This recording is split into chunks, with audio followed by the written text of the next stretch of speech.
The black SUV pulled away, swallowing my ex-boyfriend's screams into the night, and I knew I had just witnessed an erasure. The man beside me, whose name I barely knew, turned with a terrifying calm and said, "He won't touch you again." In that moment of brutal protection, my life was saved and I was damned. But before that incident, you'd be surprised what a good concealer can hide. The trick isn't just the makeup, though. It's learning to smile so wide that no one ever dares to look for the shadows. But I was learning that some men are trained to see in the dark. And he saw everything my beast of an ex did. Saw through every domestic violence I ever went through. Hello, my beautiful friend. Please subscribe to this, my new channel. Thank you for stopping by. Let's continue. That Friday night shift begins with the familiar choreography of service, wealthy patrons, expensive wine, and the constant pressure to be perfect. Theodora, 23, needs this job, working double shifts to secretly save enough money to finally escape her abusive ex, Micah. He monitors her bank account and controls her movements, but he doesn't know about the cash she hides after every shift, inching closer to freedom. The routine is shattered the moment Sebastian arrives. He's a regular who always requests her section, a fact she's never understood. Impeccably dressed in a black silk shirt that contrasts with the intricate tattoos extending from his collar and sleeves, he carries an aura of controlled danger that makes other diners instinctively lower their voices. He is polite, intense, and tips extraordinarily well, but tonight feels different. The incident happens in a flash. While serving his table, Theodora stumbles, her ribs still aching from Micah's last lesson, and a bottle of wine slips. Sebastian's hand shoots out to steady her, his grip firm on her forearm. The motion pushes her sleeve up just enough to reveal the distinctive, ugly pattern of fingerprint bruises circling her wrist. Time stops. Sebastian's dark eyes drop to her arm, then slowly lift to meet hers. Something in them shifts. Not pity, but a flash of cold recognition, followed by a terrifying, calculated fury. He doesn't say a word, just slowly releases her arm. But Theodora sees his jaw clench, his hand forming a white-knuckled fist on the table before he deliberately relaxes it. The temperature in the room seems to drop 10 degrees. As she serves his entree with trembling hands, his voice cuts through the silence, low and lethal. "Who did that to you?" "I'm clumsy." Theodora lies automatically, her heart hammering. "I walked into a cabinet." Sebastian's gaze holds hers, and a chill runs down her spine at his terrifyingly calm reply. "Cabinets don't leave fingerprints, Theodora." The weight of him knowing her name, of being truly seen for the first time in months, is a terrifying and intoxicating thing. It is the moment she stops being invisible, the moment everything changes, and the moment that sets in motion a chain of events that will end with her ex-boyfriend disappearing forever. The rest of the shift passed in a blur of fractured moments. I refilled wine glasses with hands that trembled, offered desserts with a smile that felt like cracking porcelain, and avoided Sebastian's section entirely. Yet, I felt his gaze on me, a physical weight that tracked my every move. He didn't leave until closing, settling his bill with a nod to another waitress. There was no other word, no further acknowledgement. But I knew. He knew. Panic, cold and sharp, coiled in my gut. I changed out of my uniform, my mind racing through a dizzying maze of terrible outcomes. There were two possibilities, each one a unique kind of hell. First, that he would report it. He would call the police, and they would ask questions, and Micah would find out. The rage that would follow that kind of official humiliation would be unlike anything I had ever survived before. The second possibility was almost worse, that he would do nothing, that he would walk out of Bellissimo, get into his expensive car, and forget the bruised waitress entirely. His silence would be a confirmation of what Micah had been telling me for months, that I was worthless, that my suffering was unnoteworthy, that I wasn't worth saving. He'll forget by next week, I told myself, the lie thin and desperate as I walked to the bus stop. He's a rich man with his own problems. He won't remember me. But I knew he would, and like Sebastian didn't forget things. The restaurant was nearly empty by 10:45 p.m., just 15 minutes before closing. Maria was cashing out her last table, and I was polishing silverware, the repetitive motion a small anchor in the storm of my thoughts. That's when the door swung open with enough force to bang against the wall, and the last of the evening's fragile peace was shattered. It was Micah. He stood there, swaying slightly, his eyes glazed with the wild, unpredictable fury that only came when he'd been drinking for hours. His hair was disheveled, his tie askew, and a dark stain marred the front of his shirt. He wasn't just drunk, he was beyond reason. His eyes scanned the dining room, and when they landed on me, a guttural snarl twisted his lips. He knew. I didn't know how, but he knew about the bank account. I would later learn about the spyware he had installed on my phone, a quiet little viper tracking my every transaction. But in that moment, all I knew was the terror of being caught. "There you are!" he spat, his voice slurring but loud enough to make the remaining customers turn. He shoved past the hostess, who gasped and stumbled back. "Sir, you can't," she started, but he was already halfway to me. He grabbed me by the hair, yanking my head back with a motion that sent a shock of pain down my spine. The silverware clattered from my hands. "You think you can steal from me?" he roared, his face inches from mine, his breath a sour wave of whiskey. "You think you can leave me?" The room froze. Customers stared, their forks hovering in midair. Maria fumbled for her phone, her face pale with shock, her fingers shaking as she tried to dial 911. This was a domestic situation, a messy private horror made public, and no one knew how to intervene. Micah started dragging me by my hair toward the exit, hurling obscenities that painted me as a thief and a whore. Then a quiet movement from the corner of the room cut through the chaos. Sebastian. He hadn't left. He had been sitting in a shadowed booth, waiting. He rose from his table with a lethal, deliberate calm. There was no raised voice, no dramatic motion. He simply stood and moved toward the door, his focused intent parting the paralyzed staff and onlookers like the sea. He intercepted us at the entrance, his body a solid, immovable wall. "Let her go." The two words were delivered without emotion, as quiet and final as a death sentence. Micah, drunk and stupidly brave, laughed. It was a harsh, ugly sound. "Who the fuck are you?" The confrontation spilled out onto the valet area in front of the restaurant. Micah, perhaps realizing he was outmatched, released me long enough to throw a clumsy, swinging punch at Sebastian. Sebastian sidestepped it with minimal effort, Micah's momentum sending him stumbling. His balance was shot, his movements sloppy from alcohol. Sebastian could have ended it with a single precise hit, but he didn't.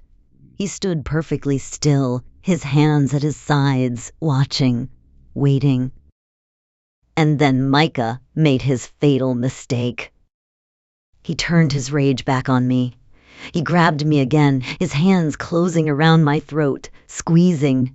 My breath hitched, my vision starting to prickle with black spots. He leaned in, ensuring the valets and the horrified onlookers could hear every word. "I'm going to kill this bitch for disrespecting me." That was it. That was the line. Two large men appeared from the shadows. They were dressed in dark suits, moving with a silent, professional efficiency that spoke of years of practice. They had been there the whole time, Sebastian's security, watching, waiting for the signal. Before Micah could even process the threat, they were on him, one grabbing his arms, the other forcing him back. Sebastian's voice was still terrifyingly calm. "Take him," he said, not even looking at his men. His eyes were on me. "Make sure he understands the consequences of putting hands on women." Micah was forced toward a black SUV that had pulled silently to the curb. He struggled, screaming my name, a frantic string of threats and pathetic pleas. "Theodora! Help me! I'll kill you! Theodora, please!" The SUV door opened. He was bundled inside. The door slammed shut, cutting off his voice. Silence. That's the last time anyone saw Micah alive. I stood frozen, my hands at my throat, the phantom pressure of his grip still there. My lungs burned as I dragged in a shaky breath. Sebastian approached me carefully, as if I were a wounded animal that might bolt. His face was unreadable, but his eyes were dark with something I couldn't name. "You're safe now," he said softly. "He won't touch you again." Something in the absolute finality of his tone broke through my shock. This wasn't a warning. This wasn't an intervention. This was an erasure. The strength drained from my legs, and my knees buckled. I was falling, the pavement rushing up to meet me, but Sebastian caught me before I hit the ground, his arms strong and steady around me. "I'm taking you somewhere safe tonight," he said, his voice a low murmur against my hair. "Tomorrow we'll figure out the rest." I looked up at him, my mind numb, the world tilting on its axis. "What did you do?" I whispered, the words barely audible. His expression didn't change, but his eyes held mine, and he delivered the truth with a brutal honesty that would haunt me for months to come. What someone should have done months ago. My first conscious thought was of the sheets.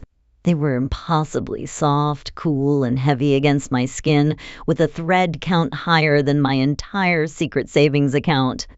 My second thought was of the light. It wasn't the familiar gray light that filtered through the grimy window of my small apartment, but a clean, brilliant morning sun pouring into the room. I sat up, my heart instantly hammering against my ribs. Panic, cold and immediate, seized me. This wasn't my room.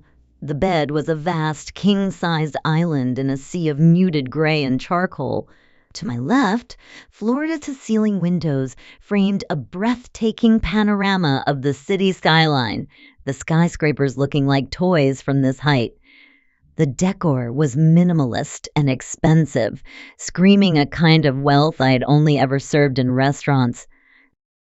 Where was I?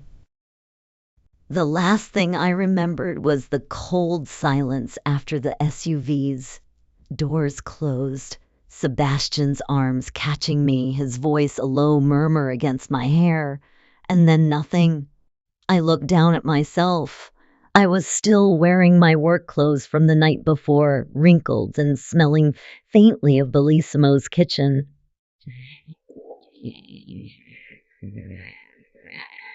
Nothing had been touched. A wave of relief, quickly followed by more confusion, washed over me. I slid off the bed, my bare feet sinking into a plush dark rug. I crept to the door and turned the handle, expecting it to be locked. It opened with a silent click. Not prisoner then, just a guest. I stepped out into a hallway that was wider than my entire living room. The air was cool and still. The penthouse was massive, a sprawling space of polished concrete floors, dark wood, and vast panes of glass. It was modern, masculine, and tastefully arranged, yet it felt less like a home and more like a fortress in the sky. Cautiously, I followed the hallway toward the source of the morning light and the faint, rich scent of coffee. I found Sebastian in the kitchen. He stood with his back to me, wearing dark slacks and a crisp white dress shirt, the sleeves rolled up to his elbows, revealing the intricate black ink that covered his forearms. The morning sun illuminated him, softening the dangerous edges he carried so easily in the dim light of the restaurant. In this moment, he looked less like a monster and more like a man making coffee. He must have heard me because he turned, holding 2 black mugs. His expression was unreadable, but his eyes were sharp, assessing. "You passed out last night," he said, his voice calm and even. "Shock, probably. I brought you here because I didn't know where else was safe." He gestured with his head toward a sleek kitchen island with 2 stools. "Coffee?" I nodded, not trusting my voice. I sat down, my hands clasped tightly in my lap, feeling small and out of place in his world. He placed a mug in front of me. The heat from the ceramic was a small, grounding comfort. For a moment, we sat in silence as he drank his coffee, his gaze fixed on the city below.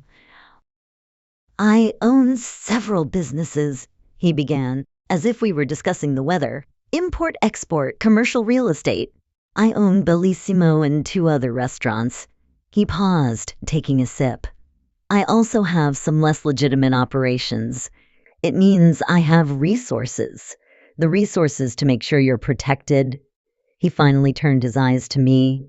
"The question is whether you want my protection." The clinical, businesslike tone of his words was jarring. Protection? From Micah. The name lodged in my throat, thick with 18 months of fear. I found my voice, a raspy whisper. "Where's Micah?" Sebastian's gaze didn't waver. He delivered the words with no inflection, no apology, just a statement of absolute fact. "Gone. He won't be coming back." The finality in his voice was a physical blow. There was no room for interpretation. Gone. He wouldn't be waiting for me outside of work. He wouldn't be calling me 100 times, his voice twisting into a furious snarl. He wouldn't be there when I got home, his mood's a minefield I had to navigate every single night. He was gone. I should have felt horror, guilt, some kind of moral revulsion at the implication of what this man had done. But I felt none of those things. Instead, what rose up in my chest was a tidal wave of relief so powerful and so overwhelming that it buckled me. A sob tore from my throat, raw and ragged. The mug trembled in my hands. I put it down before I could drop it, covering my face as the tears I had swallowed for so long finally broke free. These weren't tears of sadness or fear. They were the tears of a survivor, the wrenching, gut-deep release of 18 months of pure terror. I felt him move, but he didn't touch me. He just waited, letting the storm pass. When my sobs finally subsided into shuddering breaths, he spoke again, his voice softer now. "My mother was abused by my father for 15 years, he said quietly. I looked up, shocked. His face was a mask of cold memory.